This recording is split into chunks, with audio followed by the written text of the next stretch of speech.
Hello साथियों, कैसे हैं। उम्मीद करता हूं कि आप अच्छे तरीके से फर्स्ट ग्रेड की तैयारियों में जुटे हुए हैं। निश्चित रूप से जो आप टारगेट लेके चल रहे हैं, टारगेट आरईएस, उसमें आपको सफलता मिले और उसी सफलता में आपका सहयोग करने के लिए लगातार हम इस ऑनलाइन प्लेटफॉर्म के माध्यम से आपके पाठ्यक्रम के जो महत्वपूर्ण पॉइंट्स हैं उसके डिस्क्रिप्टिव विवरण और साथ में महत्वपूर्ण जो ऑब्जेक्टिव क्वेश्चन है जो आपकी परीक्षा के पेपर में शामिल हो सकते हैं उन पे अपन लगातार बात कर रहे हैं। आज के इस सेशन को आगे बढ़ाएंगे और बात करेंगे एक साझेदारी फर्म का समापन। साझेदारी फर्म में 4 पॉइंट होते हैं। एक साझेदारी का सामान्य परिचय, साझेदार का प्रवेश, साझेदार का अवकाश ग्रहण और मृत्यु, और चौथा पॉइंट होता है एक फर्म का समापन। यानी जब कोई फर्म अपने व्यापार को चलाने की स्थिति में नहीं होती है तो वहां पर फर्म का समापन होता है। तो उन तमाम टॉपिक पर आज के सेशन में बात करेंगे। जो भी साथी हमारे साथ पहली बार जुड़ रहे हैं उनसे एक बार निवेदन रहेगा कि चैनल को सब्सक्राइब कर लें और साथ में आज के सेशन को अपने साथियों के साथ अपने व्हाट्सएप ग्रुप में जरूर शेयर कर दें ताकि हर विद्यार्थी तक हमारा ये मैसेज है वो पहुंचना चाहिए, ताकि हर विद्यार्थी जो कॉमर्स ग्रेड फर्स्ट की तैयारी कर रहा है वो अपने आप को आंक सके और फर्स्ट ग्रेड के लिए जो 340 पोस्ट है उसके लिए अपने आप को क्वालिफाइड कर सके। तो आज के सेशन में बात करेंगे कुछ महत्वपूर्ण और जो पॉइंट्स हैं उस पे फटाफट अपन बात करेंगे। सीधी बात, नो बकवास वाली थीम पर।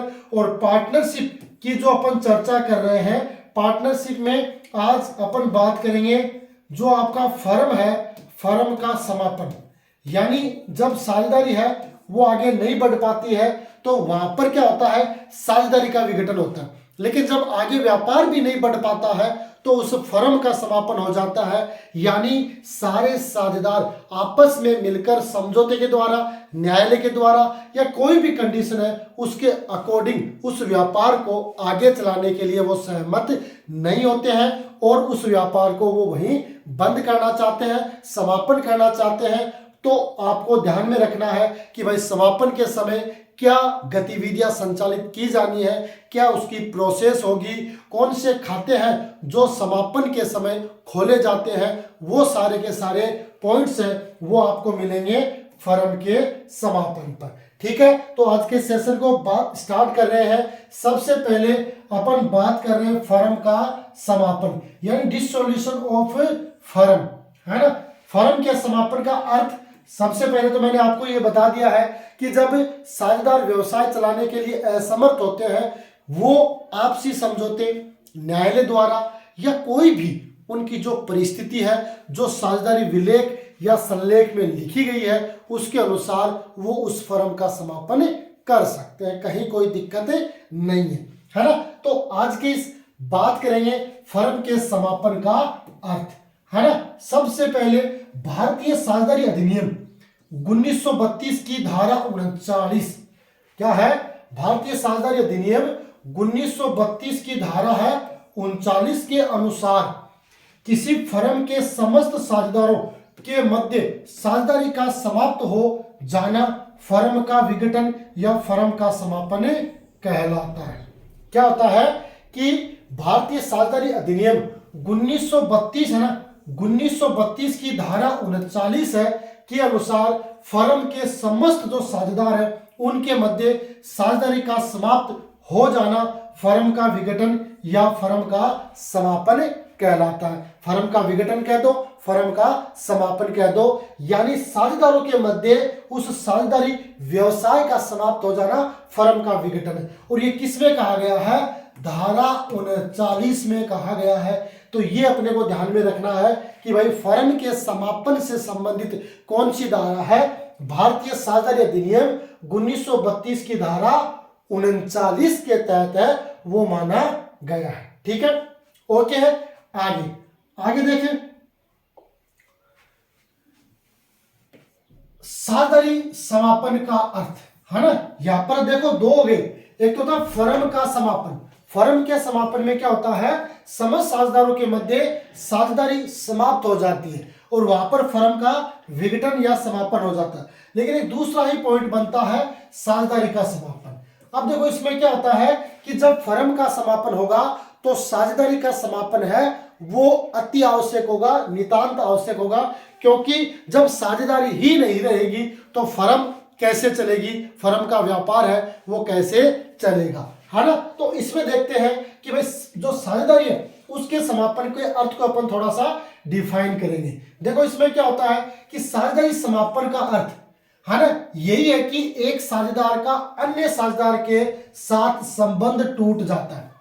ऐसी स्थिति में यह आवश्यक नहीं होता है कि भाई फर्म का कारोबार बंद हो, है ना। जैसे मैं आपको बताऊं कि भाई ए बी सी और डी ये 4 व्यक्ति हैं जो फर्म में काम कर रहे हैं, है ना, फर्म में काम कर रहे हैं। हो सकता है कि भाई यहां पर ए और डी के बीच आपसी मतभेद हो गया, इन्होंने कहा कि भाई आप डी, ए ने कह दिया डी आप नहीं रह सकते, आप अलग हो जाओ। तो यहां पर डी का ए से और बी से सी से सबसे क्या हो गया, साझेदारी का विच्छेद हो गया। लेकिन फर्म है वो अभी जिंदा है, यानी इन 3 के नाम से है वो फर्म है चलेगी, काम करेगी, है ना। तो साझेदारी के समापन का अर्थ अपन ये नहीं ले सकते कि भाई साझेदारी का समापन हो गया तो फर्म का समापन हो गया, नहीं, ये कोई जरूरी नहीं है। लेकिन अगर फर्म का समापन होता है तो साझेदारी का फर्म समापन है वो अति आवश्यक रूप से हो जाता है, उसको कोई नहीं रोक सकता, ठीक है। शेष साझेदार चाहे तो फर्म का कारोबार चालू रख सकते हैं, जैसे ए बी सी है वो उस व्यापार को चालू रखेंगे तो वहां पर साझेदारी का समापन हो गया, लेकिन फर्म के समापन पर किसी प्रकार का कोई प्रभाव है वो नहीं पड़ा है, कोई भी प्रभाव नहीं पड़ा है। तो इसलिए यहां पर क्या होगा, साझेदारी का तो समापन हो गया लेकिन फर्म का समापन नहीं हुआ। दूसरी कंडीशन में कि भाई ए बी सी डी या ए बी सी मान लो एक डी नहीं हो, ये तीनों कहते हैं कि भाई अपन आगे व्यापार नहीं चला सकते, अपन व्यापार में आगे पार्टनर नहीं रह सकते, ये सारे साझेदारी या फर्म को छोड़ते। तो ये 3 हो गए और एक बच गया, तो 2 से कम होते भी साझेदारी और फर्म दोनों का समापन होगा। और यहां पर ये सब मना करते ही आगे फर्म है वो कार्य नहीं करेगी, तो ऐसी स्थिति में फर्म का समापन होगा। तो एक चीज तो आपको ये ध्यान रखनी है कि साझेदारी का समापन है उससे ये जरूरी नहीं है कि फर्म का समापन हो। साझेदारी का समापन हो सकता लेकिन ये जरूरी नहीं है कि फर्म का समापन हो। लेकिन अगर फर्म का समापन है तो साझेदारी का समापन अति आवश्यक रूप से होगा, उसको कोई नहीं रोक सकता, ठीक है। तो ये चीज अपने को ध्यान में रखनी है। बढ़े आगे आगे आगे देखो कि निम्न परिस्थितियों में फर्म और साझेदारी दोनों का समापन है वो हो सकता है। कौन सी परिस्थितियों में, निम्न परिस्थितियों में जहां पर आपके फर्म का समापन और साझेदारी का दोनों का समापन हो सकता है। नंबर 1, जब सभी साझेदार फर्म को समाप्त करने का समझौता कर ले, कि भाई सभी साझेदार कि भाई ए बी सी डी ये कह दे, चारों के चारों कह दे कि भाई अपन क्या कर रहे हैं, इस फर्म को समाप्त कर रहे हैं, इस व्यापार को बंद कर रहे हैं, आगे किसी प्रकार का व्यवसाय अपन संचालित नहीं करेंगे। तो ऐसी कंडीशन में उनके मध्य एक समझौता हो गया, तो उस समझौते के तहत साझेदारी और फर्म दोनों का समाप्त होना आवश्यक हो जाता है, ठीक है।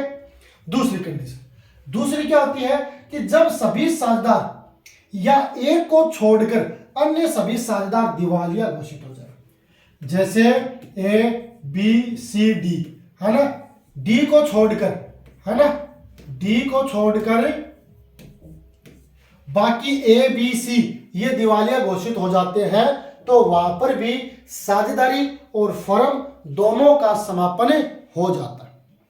क्या हो गया कि ए बी सी है उसमें और डी है, डी दिवालिया को छोड़कर बाकी ए बी सी दिवालिया हो गए, तो वहां पर साझेदारी फर्म और साझेदारी दोनों का वहां पर समापन हो जाता है, ठीक। तीसरी कंडीशन, जब फर्म का कारोबार अवैध हो जाए, जब फर्म का कारोबार है वो क्या हो जाए, अवैध हो जाए, यानी वैलिड नहीं हो, आपकी पार्टनरशिप में शत्रु राष्ट्र का नागरिक हो, या आप किसी ऐसे व्यवसाय में संलग्न है जो भारतीय कानून के तहत जिसे अवैध की श्रेणी में माना गया है, तो उस व्यापार को आप चालू नहीं रख सकते। जब पता चल जाता है कि इस तरीके का ये व्यापार अवैध है, तो वहां पर साझेदारी और साझेदारी फर्म दोनों का समापन अत्यंत रूप से आवश्यक रूप से हो जाता है। ठीक है। चौथा, जब किसी साझेदार ने ऐच्छिक साझेदारी को समाप्त करने की सूचना अन्य साझेदारों को दे दी, है ना। साझेदारी का निर्माण कहां से हुआ था? इच्छा से, यानी ऐच्छिक साझेदारी थी। जैसे अपन बात करें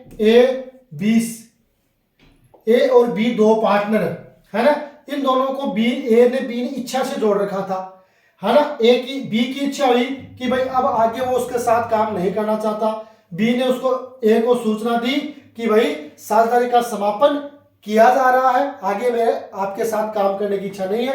तो वहां पर क्योंकि एक सदस्य रह गया, तो ऐसी कंडीशन में साझेदारी और साझेदारी फर्म दोनों का समापन हो गया। ठीक है। तो इस तरीके से भी साझेदारी और फर्म का समापन हो सकता है। पांचवा, जब न्यायालय द्वारा फर्म के समापन का आदेश दे दिया जाता है, कोर्ट है वो भी फर्म के समापन का आदेश दे सकता है। जैसे मान लो अवैध व्यापार हो, कोई ऐसा व्यक्ति जो मानसिक रूप से स्वस्थ नहीं है वो साझेदार है, तो उसको हटाने के लिए, या ऐसा लग रहा है कि इस फर्म का संचालन है वो गलत तरीके से किया जा रहा है, इसके कागजात है वो फर्जी है, यानी कोई भी ऐसा क्लू जो न्यायालय को मिलता है, तो उसके आधार पर भी वो फर्म के समापन का निर्णय है या आदेश है वो दे सकता। तो वहां पर भी जब न्यायालय द्वारा ये आदेश दिया जाता है, तो वहां पर भी फर्म और साझेदारी दोनों का समापन है वो हो जाता है। ठीक है।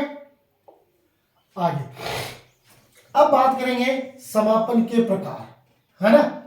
समापन के प्रकार, पार्टनरशिप एक ऐसा टॉपिक है जो आपके कोई भी कंपटीशन एग्जाम हो, चाहे आपका स्कूल लेक्चरर हो, चाहे आपका जूनियर अकाउंटेंट हो, चाहे आपका यूजीसी नेट हो, चाहे आपकी केंद्रीय विद्यालय के एग्जाम हो, चाहे आपकी नवोदय विद्यालय के एग्जाम हो, चाहे आपके ईएमआरएस के एग्जाम हो, चाहे आपके जूनियर अकाउंटेंट के एग्जाम हो, इसके अलावा लेखा सहायक के एग्जाम हो, यानी बिजली विभाग में अकाउंटेंट के एग्जाम हो, कोई भी एग्जाम हो जो कॉमर्स से रिलेटेड है, उसमें यह टॉपिक बड़ा ही खास और इंपॉर्टेंट होता है।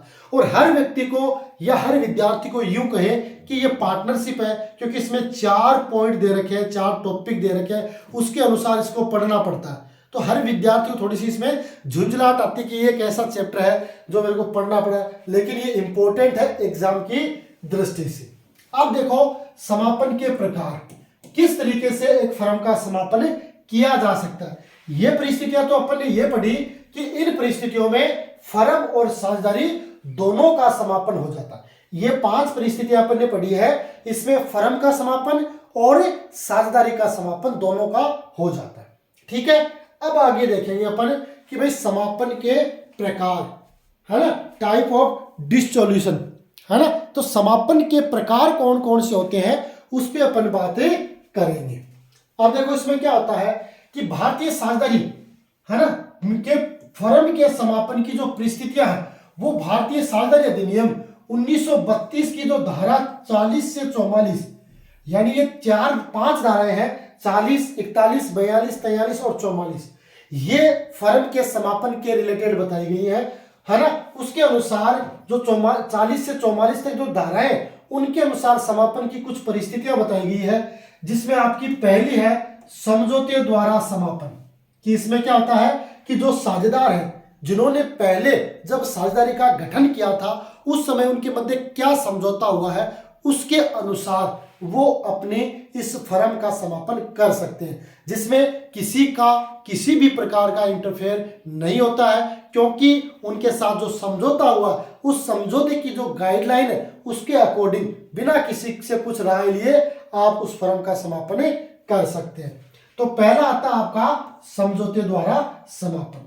साझेदार स्वेच्छा से किसी भी समय साझेदारी की समाप्ति का कर सकता है। स्वेच्छा से साझेदार स्वेच्छा से किसी भी समय साझेदारी की समाप्ति की घोषणा कर सकता है समझौते के अनुसार। तो समझौते के अनुसार ही काम होता है। दूसरी, हर ये एक इंपॉर्टेंट है, अनिवार्य समापन कि कौन सी ऐसी कंडीशन है जिसमें किसी की अनुमति की जरूरत नहीं है।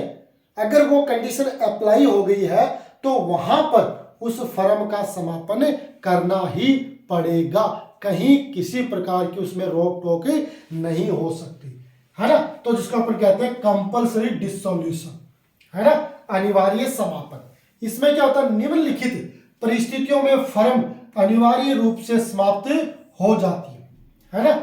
निम्न परिस्थितियों में अनिवार्य रूप से समाप्त हो जाती है। नंबर 1 क्या है, यदि फर्म का व्यापार अवैध हो। क्या है, अगर फर्म का व्यापार अवैध है, जो अभी अपन ने चर्चा की थी, तो अवैध व्यापार में क्या होता है, फर्म और साझेदारी दोनों का समापन होता है। और अनिवार्य समापन है, उसमें यह कहा गया है अगर फर्म का व्यापार अवैध है जिसमें शत्रु राष्ट्र का कोई नागरिक जुड़ा हुआ है, व्यापार ऐसा है जो गैरकानूनी घोषित किया गया है, उसको आप चालू रख रहे हो, तो वहां पर अगर सूचना मिलती है तो वहां पर फर्म का अनिवार्य समापन हो जाएगा, किसी से पूछने की आवश्यकता नहीं। दूसरी कंडीशन में अनिवार्य समापन कब होगा, जब कोई साझेदार शत्रु देश का नागरिक हो। शत्रु देश का नागरिक उस साझेदारी में जुड़ा हुआ है तो वहां पर भी उस फर्म का अनिवार्य समापन है वो करना पड़ेगा, है ना। तो शत्रु राष्ट्र का नागरिक अगर पार्टनरशिप में साझेदार है तो वहां पर अनिवार्य समापन होगा। तीसरा, यदि एक साझेदार के अलावा सभी साझेदार दिवालिया हो जाए। एक साझेदार के अलावा सभी साझेदार, जैसे मैं आपको अभी बता रहा था ABCD है, डी है वो यहां पर डी को छोड़कर बाकी ABC है वो दिवालिया हो गए, तो वहां पर भी फर्म का अनिवार्य समापन है वो करना पड़ेगा, क्योंकि एक को छोड़कर बाकी सारे हैं वो दिवालिया हो चुके। चौथी कंडीशन, यदि साझेदारों की अधिकतम संख्या सामान्य साझेदारी में इसको आप क्या कर लो, इसको पहले ये 20 थी लेकिन वर्तमान में क्योंकि साझेदारी में तो किसी प्रकार का कोई चेंज नहीं हुआ, लेकिन कंपनी अधिनियम 2013 का जो नियम 14 है, नियम 2013 का नियम जो 14 नियम है उसके तहत साझेदारी में अधिकतम सदस्य संख्या कितनी बताई गई है, 50 बताई गई है। तो इसलिए अपन क्या मानते हैं कि साझेदारी में अधिकतम सदस्य संख्या है ना, नॉर्मल जो साझेदारी है उसमें 50 और बैंकिंग व्यवसाय है उसमें 10 से अधिक है, तो वहां पर क्या होता है, फर्म का अनिवार्य समापन हो जाता है। यानी साझेदारों की संख्या 50 से 51 हो गई या 10 से 11 हो गई, तो वहां पर उस फर्म का अनिवार्य समापन करना पड़ेगा। तो कुल मिलाकर ये 4 परिस्थितियां हैं वो आपके कंपल्सरी डिसोल्यूशन से रिलेटेड है, अनिवार्य समापन से रिलेटेड है, क्योंकि अनिवार्य समापन होता है पर कौन सी परिस्थितियों में, इन परिस्थितियों में अनिवार्य समापन होगा। ठीक है। तीसरा पॉइंट आता है नोटिस द्वारा समापन, है ना, डिसोल्यूशन बाय नोटिस द्वारा समापन, है ना। इसमें क्या होता है, यदि साझेदारी स्वेच्छा पर निर्भर करती है तो किसी भी साझेदार समापन का नोटिस दिए जाने पर साझेदारी का समाप्त हो जाता। नोटिस द्वारा समापन, है ना, जब साझेदारी स्वैच्छिक होगी तो जो साझेदार उस साझेदारी फर्म से अलग होना चाहता है वो सूचना देकर, नोटिस देकर एक निश्चित समय में उस फर्म का है वो समापन कर सकता है, कहीं कोई दिक्कत नहीं है। पर वो समापन कौन सा होगा, नोटिस द्वारा समापन। ठीक है, आगे देखो। चौथा इंपॉर्टेंट क्या है, न्यायालय द्वारा समापन, डिसोल्यूशन बाय कोर्ट, है ना। न्यायालय भी समापन का आदेश दे सकता है, लेकिन उनके लिए ये परिस्थितियां है वो लागू होती है। इन परिस्थितियों के अनुसार ही न्यायालय है वो समापन का आदेश दे सकता है। नंबर 1, यदि कोई भी साझेदार मानसिक रूप से अस्वस्थ हो, यदि कोई भी साझेदार मानसिक रूप से अगर अस्वस्थ है, उसकी दिमागी हालत ठीक नहीं है, तो न्यायालय है वो फर्म के समापन का आदेश दे सकता है, कहीं कोई दिक्कत नहीं।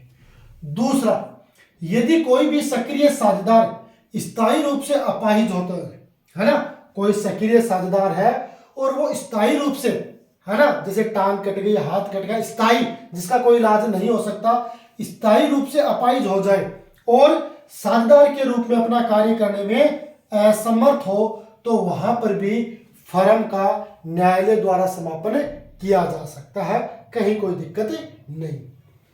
तीसरी कंडीशन, यदि कोई साझेदार, है ना, यदि कोई भी साझेदार दुराचार का दोषी हो जो कि फर्म के व्यापार को प्रभावित करता है, तो ऐसी कंडीशन में भी न्यायालय द्वारा फर्म के समापन का आदेश है वो दिया जा सकता है। ठीक है। चौथा, यदि कोई साझेदार जानबूझकर जो प्रसंविदा उसकी अवहेलना करता, प्रसंविदा यानी जो कॉन्ट्रैक्ट नोट होता है, जो उनके मध्य संलेख हुआ, साझेदारी विलेख हुआ है, उसका जानबूझकर अवहेलना करता है, नियमों की जानबूझकर अवहेलना करता है और बार बार समझाने पर भी वो नहीं मानता है, तो इस तरीके का जो समापन है वो भी न्यायालय द्वारा, कोर्ट द्वारा किया जा सकता है। ठीक है। 5 नंबर, यदि फर्म को व्यापार से केवल हानि ही होने की शंका हो, जो फर्म है जो एक निश्चित वस्तु का व्यापार कर रही है और लगातार उनको हानि हो रही है और भविष्य में भी हानि होने की ही संभावना है, तो वहां पर क्या होता है, न्यायालय उसका समापन का आदेश दे सकता है, क्योंकि वो प्रॉफिट की ओर जा ही नहीं रही है। ठीक है। 6 नंबर, यदि कोई साझेदार फर्म में अपने हित को किसी तीसरे पक्ष को स्थानांतरित कर दे, है ना, जैसे ए, बी और सी है, अब सी अपना हिस्सा है वो डी को दे दे बिना अनुमति के, है ना, तो ये जो अपना पक्ष है या अपना हित है वो उसको स्थानांतरित नहीं कर सकता। अगर ऐसा कोई पाया जाता है तो वहां पर भी न्यायालय है वो उसके समापन का आदेश है वो दे सकता है। ठीक है। 7वां पॉइंट, यदि न्यायालय किसी भी उचित कारण से संतुष्ट हो, कोई अन्य कारण जो ये वाद न्यायालय में दायर कर रहे हैं उनके द्वारा कोई उचित कारण बताया गया है कि इस वजह से हमारी फर्म है उसका व्यापार प्रभावित हो रहा है, उसको नुकसान हो रहा है, तो वो न्यायालय से इस प्रकार की अपील कर सकते हैं कि वो फर्म के समापन का आदेश दे, है ना। तो ये आपकी 7 परिस्थितियां बन रही हैं न्यायालय द्वारा समापन के आदेश की, है ना, न्यायालय द्वारा समापन के आदेश की ये आपकी 7 परिस्थितियां बन रही है चौथे पॉइंट में। ठीक है। आगे देखिए 6 नंबर क्या है, विशेष घटना होने पर समापन, विशेष घटना होने पर समापन। अब इसमें क्या होता है कि साझेदारी यदि किसी विशेष अवधि के लिए हो, जैसे मान लो 1 वर्ष के लिए है, 1 वर्ष पूरा हो गया तो साझेदारी का समापन हो गया, फर्म का समापन हो गया, है ना, ये विशेष अवधि के लिए। दूसरी, किसी भी साझेदार की मृत्यु होने पर, जैसे ए और बी थे, 2 पार्टनर थे, बी की मृत्यु हो गई तो बी की मृत्यु के साथ ही यहां पर साझेदारी और फर्म दोनों का समापन हो जाता है। ठीक है। तीसरा पॉइंट, किसी भी साझेदार के न्यायालय द्वारा दिवालिया घोषित होने पर, है ना, किसी भी साझेदार के द्वारा न्यायालय द्वारा दिवालिया घोषित कर दिया जाता है। किसी साझेदार को न्यायालय दिवालिया घोषित कर दे, है ना, कि उनके पास किसी प्रकार की कोई राशि नहीं है, पैसे नहीं उनके पास चुकाने के लिए, तो ऐसी कंडीशन में क्या किया जा सकता है, विशेष घटना के आधार पर फर्म और साझेदारी दोनों का समापन है वो किया जा सकता है। ठीक है। ओके, यहां तक। आगे देखिए, देखो ये है साझेदारी और साझेदारी फर्म के समापन में अंतर, है ना। सिर्फ और सिर्फ पॉइंट देखने पड़े को, बहुत ज्यादा इसमें डीपली नहीं जाना है, सिर्फ अंतर के आधार पर अपन अगर कोई छोटा क्वेश्चन बनता है तो उसका जवाब दे सकते हैं। देखो इसमें क्या होता है, साझेदारी का समापन, है ना, और साझेदारी फर्म का समापन। कब साझेदारी का समापन होता है और कब साझेदारी फर्म का समापन होता है, इन दोनों पॉइंटों पर अभी अपन चर्चा करेंगे, है ना। देखो इसमें साझेदारी का समापन, साझेदारी 2 या 2 से अधिक व्यक्तियों के बीच के लाभ के लिए कानूनी व्यापार का अनुबंध है, सही है, ये बात आप भी मानते हो ना? मानते हो ना कि भाई साझेदारी दो या दो से अधिक जो व्यक्ति है उनके बीच कानूनी व्यापार का अनुबंध है ना। इस प्रकार अनुबंध में किसी भी कारण से परिवर्तन साझेदारी की समाप्ति माना जाता है। आपने कोई अनुपात में परिवर्तन कर लिया है ना, ख्याति का समायोजन कर दिया, आपने नए साझेदार के प्रवेश के समय, साझेदार के अवकाश ग्रहण करने पर, साझेदार की मृत्यु पर, कई तरीके के आप समायोजन करते हो, तो वहां पर साझेदारी का समापन होता है, फर्म का समापन नहीं होता। ठीक है। अगर फर्म का समापन किसे कहेंगे तो साझेदारी फर्म के समापन का अर्थ फर्म द्वारा व्यापारिक क्रियाओं की समाप्ति। व्यापारिक क्रियाओं यानी जिस चीज का व्यापार किया जा रहा था उस व्यापार को बंद कर दिया जाता है ना, व्यापारिक क्रियाओं की समाप्ति कर दी जाती है, तो वहां पर फर्म का समापन हो जाता है। ठीक है। दूसरा पॉइंट, साझेदारी का समापन में किसी साझेदार के प्रवेश करने, अवकाश ग्रहण करने, मृत्यु होने पर लाभ हानि अनुपात में परिवर्तन या अन्य किसी कारण से अनुबंध में परिवर्तन साझेदारी का समाप्त कर सकता है। कोई भी साझेदार प्रवेश करेगा, कोई भी साझेदार अवकाश ग्रहण करेगा, किसी भी साझेदार की मृत्यु होगी या लाभ विभाजन अनुपात में परिवर्तन करेंगे या अन्य किसी कारण से अनुबंध में परिवर्तन होता है, तो उसको साझेदारी का समापन अपने मान सकते हैं। लेकिन फर्म के समापन में कि साझेदारी फर्म का समापन साझेदार की अपनी इच्छा से एवं न्यायालय के आदेश पर हो सकता है। साझेदारी फर्म का समापन साझेदार की अपनी इच्छा से या न्यायालय के आदेश पर हो सकता है ना, या तो साझेदारी फर्म की अपनी इच्छा पर या न्यायालय के आदेश पर साझेदारी फर्म का समापन हो सकता है। तीसरा क्या है कि साझेदारी की समाप्ति के बाद भी फर्म उसी नाम का व्यवसाय कर सकती है ना। साझेदारी की समाप्ति के बाद भी फर्म है वो उसी नाम का व्यवसाय कर सकती है, कंटिन्यू रख सकती है, कहीं कोई दिक्कत नहीं है। जबकि फर्म की समाप्ति पर व्यवसायिक क्रियाएं जारी नहीं रहती है, क्योंकि जब फर्म ही समाप्त हो गई है, फर्म की समाप्ति की घोषणा हो चुकी है, तो फिर वहां पर क्या होगा, वो कंपनी या जो फर्म है वो उस संस्था या उस नाम से अपना व्यवसाय नहीं कर सकती। चौथा, साझेदारी की समाप्ति से साझेदार फर्म की समाप्ति का होना आवश्यक नहीं है। अगर साझेदारी की समाप्ति होती है तो वहां पर फर्म का समाप्त होना आवश्यक नहीं है। साझेदारी की समाप्ति होती है तो वहां फर्म, ये जरूरी नहीं है कि फर्म भी समाप्त होगी, लेकिन अगर फर्म की समाप्ति होती है तो साझेदारी है वो स्वतः ही समाप्त हो जाती है। यानी फर्म की समाप्ति तो ऑटोमेटिक ही साझेदारी की समाप्ति भी हो जाएगी। ठीक है, आई बात समझ में? तो ये कुछ इसके महत्वपूर्ण पॉइंट्स हैं जिनको आपको समझना पड़ेगा।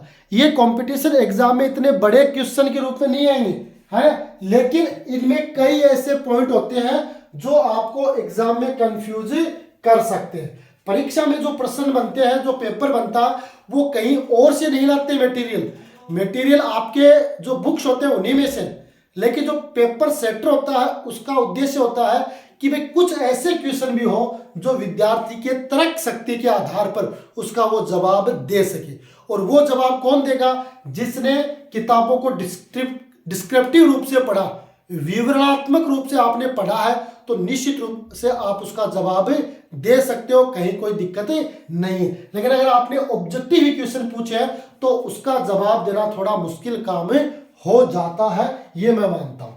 ठीक है साथियों, तो आज के सेशन में हम अपन ने कुछ और महत्वपूर्ण जो आपके साझेदारी फर्म के समापन से रिलेटेड जो पॉइंट्स है उस पर बात की है। निश्चित रूप से आज का सेशन है वो आपके लिए बड़ा ही खास और इंफॉर्मेटिव रहा होगा। अगर ऐसा आपको लगता है तो आज के सेशन को लाइक कर ले, चैनल को सब्सक्राइब कर ले, और साथ में जो साथी हमारे साथ जुड़ रहे हैं वो जरूर ये बताएं कि आपको कितनी कुछ चीजें समझ में आ रही हैं, और साथ में जो जुड़ गए वो इस चैनल को और साथियों को भी शेयर करें ताकि वो भी हमारे साथ जुड़े और एग्जाम तक आप बढ़िया तैयारी कर सके। ठीक है साथियों, तो आज के सेशन में इतना ही, मिलेंगे अगले सेशन में, तब तक के लिए जय हिंद जय भारत।